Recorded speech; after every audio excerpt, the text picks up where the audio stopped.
नमस्कार, times time Navbharat पर आपका स्वागत है। नवभारत सुपर 6 में आपके साथ मैं हूं राकेश पांडे। राम मंदिर चढ़ावा चोरी में आगे क्या होने वाला है? क्या 8 आरोपियों के बाद कुछ बड़ी मछलियां भी सलाखों के पीछे जाएंगी? क्या बड़े चेहरों पर भी कार्रवाई होगी? इस्तीफा देने के बावजूद चंपत राय ट्रस्ट का कामकाज क्यों देख रहे हैं और चोरों के सरदार पर एक्शन आखिरकार कितना असरदार है? आज नवभारत सुपर 6 में इन सवालों के जवाब आपको मिलेंगे। साथ ही ये भी आपको बताएंगे कि गोपाल राव और अनिल मिश्रा से एसआईटी की पूछताछ के बाद अयोध्या से क्या ब्रेकिंग न्यूज आने वाली है। वैसे तो राम मंदिर चढ़ावा चोर केस की फाइल जैसे जैसे खुलती जा रही है, जांच आगे बढ़ती जा रही है, हर दिन इस केस से जुड़े चौंकाने वाले खुलासे हो रहे हैं। बताया जा रहा है कि जिन आरोपियों की सैलरी सिर्फ 17 से 20 हजार रुपए थी, उनके घरों से छानबीन के दौरान लाखों रुपए की नकदी बरामद हो गई है। तो सवाल है कि भाई कहां से लाखों रुपए आ गए? हैरान करने वाली बात यह भी है कि आरोपियों ने अपने बैंक के अकाउंट से कई महीने से सैलरी नहीं निकाली, तो खर्चा कैसे चल रहा था? तो फिर सवाल पूछा जाएगा कि खर्चा क्या उसी चोरी वाली रकम से चल रहा था क्या? यानी कि शायद इनका खर्चा चढ़ावा चोरी के पैसों से ही चलता था, तभी सैलरी वाले पैसे की निकालने की जरूरत पड़ ही नहीं रही थी और वो अकाउंट में जस का तस पड़ा हुआ। सूत्रों से मिली जानकारी के मुताबिक आरोपियों के मोबाइल फोन से भी चौंकाने वाले चैट्स सामने आए। कहा तो यह भी जा रहा है कि ये चैट्स चढ़ावा चोरी की रकम के बंटवारे को लेकर थे। आज सोचिए कितनी बड़ी बातें सामने आ रही। सबसे पहले आपको बाबा बागेश्वर धाम के पीठाधीश्वर पंडित धीरेन्द्र शास्त्री का एक बयान सुनवाते हैं। धीरेन्द्र शास्त्री इस समय अयोध्या पहुंचे। इस दौरान उन्होंने चढ़ावा चोरी मामले पर बड़ा बयान दिया और दो टूक कह दिया कि जिसने पाप किया है उसको दंड जरूर मिलेगा। उन्होंने यह भी कहा कि अभी कलयुग के से ज्यादा छलयुग चल रहा है, ऐसे में कुछ कालनेमी सक्रिय है। सुनिए जरा बाबा बागेश्वर। पूर्व में भी कहा कि ये पाप नहीं महापाप है और भगवान इसका दंड देंगे, लेकिन एक बात हम और कहना चाहेंगे। आज देश की कानून व्यवस्था पर, एसआईटी पर हम सबको पूर्ण भरोसा करना चाहिए।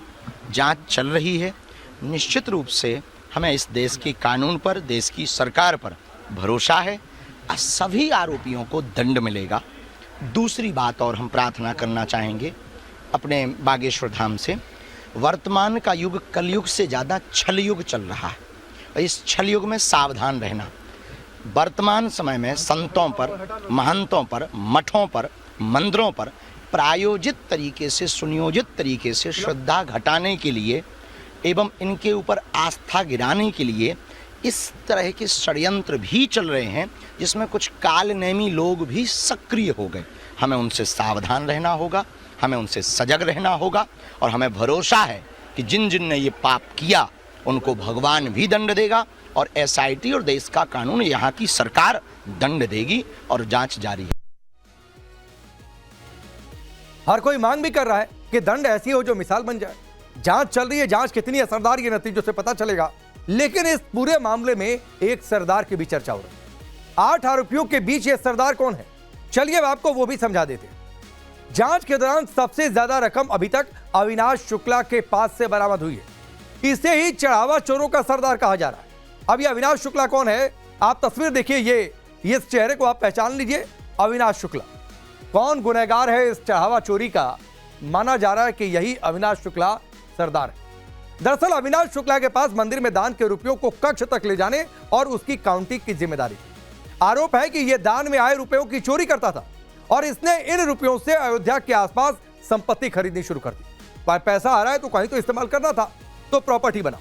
चढ़ावा चोरी का भांडा फूटने के बाद अविनाश के पास से अभी तक करीब 20,39,000 रुपए की बरामदगी हुई। 20,39,000, जो कि बाकी आरोपियों से काफी ज्यादा है। अविनाश शुक्ला के पास से ऐसा नहीं कि सिर्फ ये 20,39,000 मिले, जो हमने लगातार स्क्रीन पर लिखा भी हुआ है। इसके पास से करीब 1,121 अमेरिकी डॉलर मिले, 2 सोने की चेन मिली है, 1 अंगूठी मिली है, चांदी की कई ज्वेलरीज भी एजेंसियों ने बरामद की है। यानी जहां से माल मिला हाथ साफ कर दिया। और इसीलिए कह रहे हैं अविनाश शुक्ला जो है, ये जो चेहरा आपके सामने है, ये सरदार है इस चढ़ावा चोरी का। इसके बाद इस लिस्ट में अगला नाम है करुणेश पांडे का, जो कि आरोपी अनुकल्प मिश्रा का करीबी है। मंदिर में करुणेश के पास भी दान के रुपयों को कक्ष तक लेकर आने और उनकी गिनती करने की जिम्मेदारी थी। ये करुणेश पांडे की यह तस्वीर है। इसके पास से भी पैसे मिले हैं। चढ़ावा चोरी के रुपयों को यह अयोध्या के आसपास जमीनों में निवेश करता था। मालूम है कि विकास हो रहा है, अयोध्या का विकास हो रहा है, लोग आ रहे हैं तो आसपास कारोबार फैलेगा, लिहाजा जमीन में निवेश करो। और छानबीन के दौरान करुणेश के पास से मिले 18 लाख से ज्यादा की नकदी, जो कि अविनाश शुक्ला के बाद दूसरी सबसे बड़ी बरामदगी है रकम के हिसाब। इसके बाद आरोपी नंबर 3 है, और आरोपी नंबर 3 है, यह तस्वीर आप देखिए, अनुकल्प मिश्रा नाम है। अनुकल्प मिश्रा गणना कक्ष में चढ़ावे की गिनती में शामिल रहता था। आरोप है कि यह मंदिर के गणना कक्ष से चढ़ावे की चोरी करके पैसे बाथरूम में छिपा देता था, और इसी रकम से अनुकल्प मिश्रा ने लाखों की संपत्तियां बनाई। क्या चल रहा होगा अनुकल्प मिश्रा के दिमाग से? राम भक्तों का पैसा दान में आया, गिन रहे हैं, और दिमाग में चल रहा था कि इसमें से कितना गायब कर देना और बाथरूम में ले जाकर छिपा देना। जांच के दौरान अनुकल्प के पास से एजेंसियों ने तकरीबन 17 लाख रुपए बरामद किए, जो कि तीसरी सबसे बड़ी बरामदगी है। अब आरोपी नंबर 4 को भी देखिए। आरोपी नंबर 4 है लवकुश मिश्रा, जो कि आरोपी अनुकल्प मिश्रा, जिसकी पहले हमने तस्वीर दिखाई, उसका रिश्ते में बहन हुई है और मंदिर में चढ़ावे नकदी की काउंटिंग का सदस्य था, जो पूरी टीम थी उसमें। लवकुश मिश्रा पर भी आरोप है कि इसने चढ़ावा चोरी की रकम से करोड़ों की संपत्तियां बना ली। जांच के दौरान लवकुश के घर से 14.25 लाख रुपए की नकदी बरामद हुई। कोई रखता है इतना पैसा अपने घर में? नकद रखेंगे तब जब कहीं से गड़बड़ करके लाए होंगे पैसा। 5वां नाम भी आपके सामने रखता हूं। 5वां नाम है, तस्वीर तो नहीं है, रमाशंकर मिश्रा नाम है, जिस पर दान पात्रों को गणना कक्ष तक लेकर जाने और उनकी निगरानी की जिम्मेदारी थी। यानी रोल ये था कि दान पात्र लिए और काउंटिंग रूम तक ले गए, जहां गिनती हो रही है, इनकी निगरानी की जिम्मेदारी थी। रमाशंकर मिश्रा पर आरोप है कि ये आरोपियों के साथ मिलकर दान में आए रुपयों में हेराफेरी करता था। अकेले तो कर नहीं सकते, तो एक टीम बनी हुई। जांच के दौरान इसके पास से भी करीब 7.5 लाख रुपए की नकदी बरामद हुई। अब आरोपी नंबर 6 को देखिए। आरोपी नंबर 6 है मनीष यादव। तस्वीर इसकी भी हालांकि भी नहीं है। मनीष यादव, जो कि रिश्ते में रमाशंकर उर्फ टिन्नू यादव का भतीजा है। मंदिर में इसकी जिम्मेदारी थी दान पात्रों में आने वाले चढ़ावे की गिनती करना। यह भी उस टीम का सदस्य था जो गिनती में लगे हुए थे। जांच के दौरान मनीष के पास से 2 लाख रुपए बरामद हुए। आरोपी नंबर 7 टिन्नू यादव। यह तस्वीर भी आप बहुत ध्यान से देखिए, इस चेहरे को भी आप ध्यान रखिए, जो चढ़ावा चोरी में शामिल है। महासचिव चंपत राय का पूर्व ड्राइवर है। इसकी जिम्मेदारी थी दान पात्रों की देखरेख करना और उन्हें बेसमेंट तक पहुंचा देना। टिन्नू यादव पर दान पात्र से करोड़ों रुपए के गबन और अयोध्या समेत आसपास के जिलों में संपत्तियां बनाने का आरोप लगा है। हालांकि जांच के दौरान इसके पास से अब तक सिर्फ 1 लाख रुपया ही बरामद हुआ। यह भी एक फैक्ट। मंदिर चढ़ावा चोरी मामले में गिरफ्तार 8 आरोपियों में से एक अविनाश शुक्ला को पुलिस ने फिलहाल रिमांड पर लिया हुआ है। कल कोर्ट ने उसे 13 घंटे की पुलिस रिमांड दी थी। आज सुबह पुलिस उसे जेल से लेकर पुलिस लाइन पहुंची है और यहां पुलिस लाइन में उसका मेडिकल कराकर उससे पूछताछ की जा रही है। पुलिस का कहना है कि 13 घंटे की जो उसे मोहलत मिली है उसमें पूछताछ कर उससे सबूत इकट्ठे किए जाएंगे।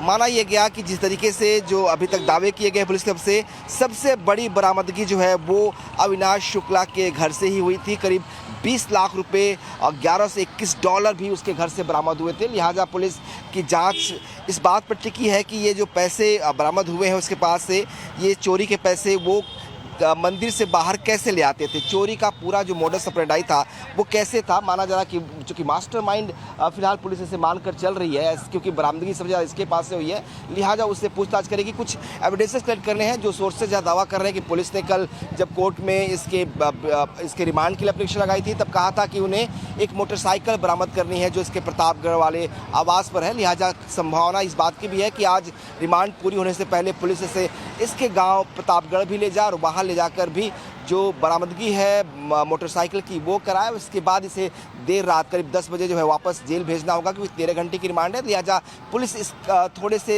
जो समय मिली है उसी में पूछताछ कर तमाम जो एविडेंसेज है उसको कलेक्ट करना चाहती है और दूसरे आरोपियों से कोलैबोरेट करना चाहती है। कैमरा पर्सन विशाल वर्मा के साथ विनोद मिश्रा, टाइम्स नाउ नवभारत, अयोध्या। तो ये विनोद मिश्रा की रिपोर्ट आपने देखी। आरोपियों के बैंक अकाउंट की जांच के दौरान भी खुलासा हुआ है। खुलासा यह हुआ है कि सभी आरोपी जिनकी सैलरी सिर्फ 20,000 रुपए थी, उन्होंने कई महीनों से अपनी सैलरी को हाथ तक नहीं लगाया था। देखिए हमारे संवाददाता आशुतोष सिंह की रिपोर्ट। जैसे जैसे ये जांच आगे बढ़ती जा रही है, एक के बाद एक चौंकाने वाले खुलासे होते जा रहे हैं। और नया खुलासा ये हुआ है कि जो गिरफ्तार 8 लोग हैं जिन्होंने चंदे में चोरी की है, चढ़ावे में चोरी की है, उनका बैंक डिटेल जब खंगाला जाता है तो पता ये चलता है कि जो उनको सैलरी दी जाती थी, यानी 17 से 20 हजार रुपए के आसपास सभी की सैलरी थी, किसी ने भी अपनी सैलरी का जो 1 पैसा था वो अकाउंट से निकाला था, यानी उनका जो खर्च था वो चढ़ावे की चोरी के पैसे से चलता था। जो उन्होंने बेशुमार संपत्तियां खरीदी थी, जो मकान खरीदे थे, जो मकान जमीनें खरीदी थी, वो सब कुछ चंदा के पैसे से ही खरीदा था, चढ़ावे के ही पैसे से खरीदा था। और यही कारण है कि अब एसआईटी लगातार न सिर्फ छोटी मछलियां बल्कि इनको शह देने वाली जो बड़ी मछलियां हैं, मसलन गोपाल राव हो, अनिल मिश्रा हो या फिर चंपत राय हो, इन सभी से पूछताछ कर रही है। और लगातार ये दूसरा दिन है। देखिए, इसके पहले जब एसआईटी की टीम पहुंची थी तो उसकी प्रारंभिक रिपोर्ट के आधार पे ही कुल 8 लोगों के खिलाफ मुकदमा दर्ज हुआ था और उन सभी की गिरफ्तारी हुई थी। और अब एक बार फिर से एसआईटी ने जांच शुरू कर दी है। माना यह जा रहा है कि 15 जुलाई तक एसआईटी अपनी फाइनल जो रिपोर्ट है वो शासन को सौंप देगी।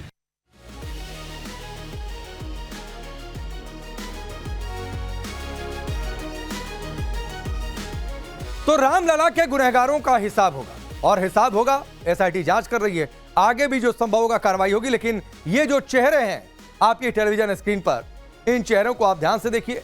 इन चेहरों के इर्द गिर्द जांच चल रही है, लगातार इनसे पूछताछ हो रही है, इनके पास से रकम की बरामदगी भी हुई है। और सबसे बीच में जो आपको तस्वीर दिखाई दे रही है, अविनाश शुक्ला, जिसके पास से सबसे ज्यादा बरामदगी, माना जा रहा है कि यही आदमी दरअसल सरदार है, यानी इसी ने सब कुछ किया, यह माना जा रहा है। सबसे बड़ा उसके इर्द गिर्द जो चेहरे हैं, टिन्नू यादव, अनुकल्प मिश्रा या फिर करुणेश पांडे, मनीष यादव, लवकुश मिश्रा, रमाशंकर मिश्र, सुभाष श्रीवास्तव, ये सभी चेहरे दागदार हैं। और दागदार इसलिए क्योंकि इन पर आरोप है कि इन्होंने रामधन की चोरी की। अयोध्या राम मंदिर चढ़ावा चोरी मामले में अब चंपत राय से लेकर अनिल मिश्रा, गोपाल राव की भी मुश्किल बढ़ती जा रही। बीजेपी का वरिष्ठ नेता विनय कटियार ने नवभारत से खास तौर पर बातचीत की और इस दौरान उन्होंने कहा कि इन सभी लोगों ने चोरी की और ये सभी जेल जाएंगे। सुनिए आप। 8 लोगों की गिरफ्तारी हुई है। योगी जी कह रहे हैं कि दूध का दूध हम पानी का पानी करेंगे, लेकिन जो बड़े लोग हैं उनके ऊपर अभी ठोस कार्रवाई नहीं हुई है। कौन बड़ा लोग है? चंपत राय, अनिल मिश्रा, गोपाल राव, ये तो सब जेल जाने वाले हैं। जेल जाएंगे लोग। हाँ, आप ही जाओगे गेट तक वहां भेजने। जो उन्होंने किया है उसका पश्चाताप करना पड़ेगा, वक्त आ गया है। वो सब वक्त आ गया है, आप चिंता मत करो। ये लेकर के वहीं जाना गेट तक, जेल की। आगे आपको दिखाएंगे केतन अग्रवाल मर्डर केस से कैसे बढ़ रही है सिया की मुश्किलें। उससे पहले देखिए दिन भर की सुपर 6 खबर। पीएम मोदी कल राजस्थान के पचपदरा रिफाइनरी का लोकार्पण करेंगे। इस दौरान प्रधानमंत्री परियोजना का निरीक्षण भी करेंगे और जनसभा को संबोधित करेंगे। आपको बता दें कि पीएम मोदी के दौरे की शुरुआत जोधपुर शहर से होगी, जहां वो नए एयरपोर्ट टर्मिनल भवन का उद्घाटन करेंगे। राजस्थान के बाद पीएम मोदी गुजरात जाएंगे, जहां अहमदाबाद में सेमीकंडक्टर फैसिलिटी का उद्घाटन करेंगे। जन स्वराज पार्टी के संयोजक प्रशांत किशोर ने बीजेपी की गढ़ से चुनाव मैदान में उतरने का फैसला किया है। खबर है कि वो पटना की बांकीपुर सीट से उपचुनाव लड़ेंगे। प्रशांत किशोर के नाम का ऐलान 5 जुलाई को होगा। इसकी पुष्टि जन स्वराज के प्रदेश अध्यक्ष मनोज भारती ने नवभारत से की। वहीं बिहार बीजेपी अध्यक्ष संजय सरावगी ने कहा कि चुनाव में प्रशांत किशोर हवा हो जाए। विधानसभा चुनाव करीब आते ही पंजाब कांग्रेस में घमासान शुरू हो चुका है। पूर्व सीएम और लोकसभा सांसद चरणजीत सिंह चन्नी ने अपने खेमे के नेताओं के साथ बैठक की, जिसमें चन्नी को कांग्रेस का प्रदेश अध्यक्ष नहीं बनाए जाने पर नाराजगी जाहिर की गई। वहीं पूर्व विधायक दर्शन सिंह बराड़ ने चन्नी को सीएम का फेस बनाने की मांग की। इसके अलावा सुखजिंदर रंधावा ने अमित शाह और तरुण चुग से भी मुलाकात की, जिसके बाद सियासी पारा हाई। जम्मू कश्मीर के सीएम उमर अब्दुल्ला ने भारत और पाकिस्तान के रिश्तों में सुधार की वकालत की है। उन्होंने कहा कि दोनों देशों के बीच द्विपक्षीय संबंधों को सुधारने के लिए बातचीत होनी चाहिए। अब्दुल्ला ने कहा कि दोनों देशों के बीच 40 साल से तनाव है, जिसे अब ठीक करने की जरूरत है। वहीं उमर अब्दुल्ला के बयान पर बीजेपी सांसद तरुण चुग ने पलटवार किया और कहा कि वो पाकिस्तान को आतंकी कैंप बंद करने की सलाह। गुजरात एटीएस ने बड़ी आतंकी साजिश का भंडाफोड़ किया है। इसके तहत गुजरात और मध्य प्रदेश से जैश ए मोहम्मद से जुड़े 8 संदिग्ध आतंकियों को गिरफ्तार किया गया। आरोप है कि सभी 8 आतंकी गुजरात में जैश ए मोहम्मद का एक सक्रिय नेटवर्क तैयार कर रहे थे। सुरक्षा एजेंसियां अब आरोपियों के कॉन्टैक्ट, उनके नेटवर्क और प्लानिंग की गहराई से जांच कर रही हैं। मानसून की एंट्री के साथ ही महाराष्ट्र से लेकर गुजरात तक हाहाकार मचा है। मुंबई, पालघर, ठाणे और रायगढ़ में अगले 2 दिन भारी बारिश की आशंका बनी है। मौसम विभाग ने इसके लिए रेड अलर्ट जारी किया। उधर पुणे में आज पानी से भरे गड्ढे में डूबने से 2 साल के बच्चे की जान चली गई। मध्य प्रदेश और छत्तीसगढ़ के कई इलाकों में भी जोरदार बारिश हो रही है।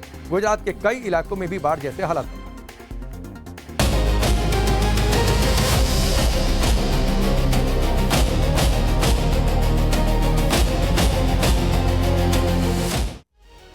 और नवभारत सुपर 6 में अब बात अगली स्पेशल स्टोरी।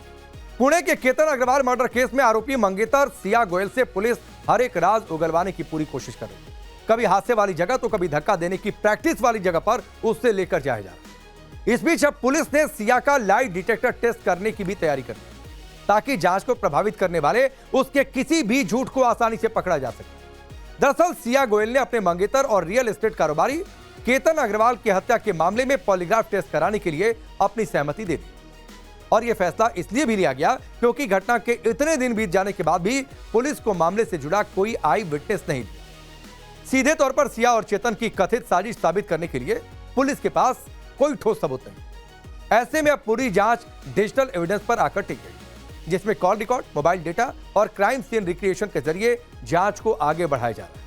इसी कड़ी में अब सिया का लाई डिटेक्टर टेस्ट यानी पॉलीग्राफ टेस्ट कराने का फैसला लिया। सूत्र यह भी बता रहे हैं कि पुणे पुलिस ने सिया अग्रवाल के लाई डिटेक्टर टेस्ट के लिए संभावित सवालों की एक लिस्ट तैयार की जो उस दौरान उससे पूछे जाएंगे। पुलिस का मकसद इन सवालों के जरिए केतन की हत्या से जुड़े हर एक षड्यंत्र और राज को उजागर करना। सूत्रों से मिली जानकारी के मुताबिक सिया से सवालों के लिए पुलिस ने 18 सवालों की एक फहरिस्त तैयार की। इस दौरान सिया से जो संभावित सवाल पूछे जाएंगे वो भी आपके सामने रख देंगे। सवाल एक ये पूछा जाएगा कि क्या आपका नाम सिया गोयल है। आमतौर पर यह आइडेंटिटी के लिए पूछा जाता है। सवाल नंबर 2 कि क्या आप अपनी स्वेच्छा से इस लाई डिटेक्टर परीक्षण में शामिल हो रही हैं। ये सवाल भी पूछा जाएगा। अगला सवाल होगा कि क्या आप केतन अग्रवाल को व्यक्तिगत रूप से जानते थे। क्या आपकी केतन अग्रवाल से सगाई हुई थी, एंगेजमेंट हुई थी। 5वां सवाल होगा कि क्या आप चेतन चौधरी को व्यक्तिगत रूप से जानती हैं।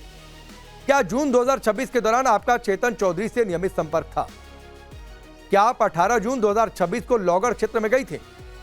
क्या 18 जून को आपकी मुलाकात केतन अग्रवाल से हुई थी। अगला सवाल यानी सवाल नंबर 9 कि क्या 18 जून को आपकी मुलाकात चेतन चौधरी से भी हुई थी। सवाल नंबर 10 यानी 10वां सवाल कि क्या 18 जून को आप केतन और चेतन एक ही स्थान पर मौजूद थे।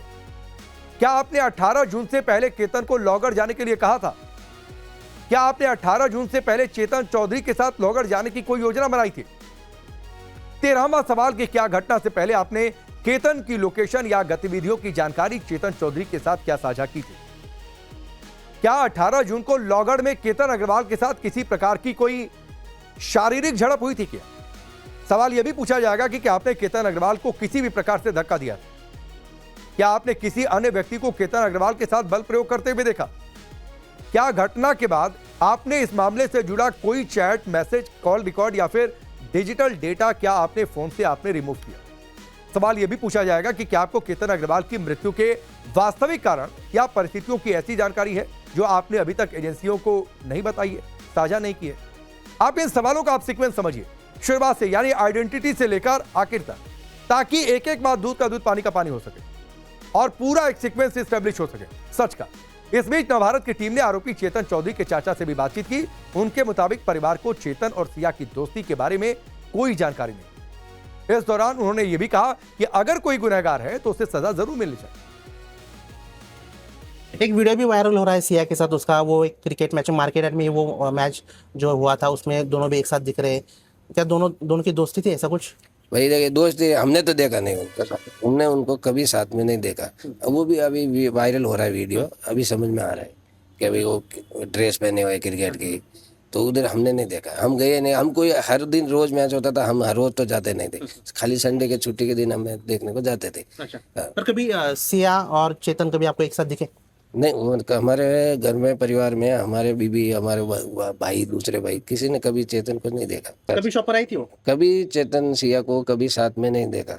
अच्छा, आपको लगता है चेतन ने केतन की हत्या की रहेगी, ऐसा लगता है आपको, इस तरह से कुछ किया रहेगा उसने। नहीं देखो, ये अभी नाम तो ये जो भी घटना सुन रहे हैं इसमें चेतन, सिया, ये सब जो